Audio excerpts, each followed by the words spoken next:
Praise the lord. ಪ್ರೀತಿಯ ದೇವಜನರೇ, ಈ ದಿನದ ಜೀವದ ವಾಗ್ದಾನ ಏಷಾಯ 54ನೇ ಅಧ್ಯಾಯ 10ನೇ ವಚನ. ಬೆಟ್ಟಗಳು ಸ್ಥಳವನ್ನು ಬಿಟ್ಟು ಹೋದಾವು, ಗುಡ್ಡಗಳು ಕದಲಿಯಾವು, ಆದರೆ ನನ್ನ ಕೃಪೆಯು ನಿನ್ನನ್ನು ಬಿಟ್ಟು ಹೋಗದು, ಸಮಾಧಾನದ ನನ್ನ ಒಪ್ಪಂದವು ಕದಲದು ಎಂದು ನಿನ್ನನ್ನು ಕರುಣಿಸುವ ಯೆಹೋವನು ಅನ್ನುತ್ತಾನೆ.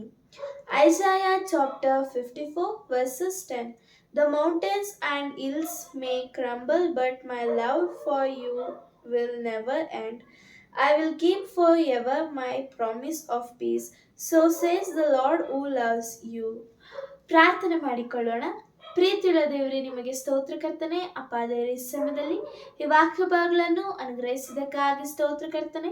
ಈ ವಾಕ್ಯ ಭಾಗಗಳನ್ನು ಕೇಳಿದಂತ ಎಲ್ಲ ದೇವ ಮಕ್ಕಳನ್ನು ಆಶೀರ್ವದಿಸಬೇಕೆಂದು ಯೇಸುವಿನ ದಿವ್ಯ ನಾಮದಲ್ಲಿ ಬೇಡಿದ್ದೇನೆ ತಂದೆ, ಆಮೇನ್.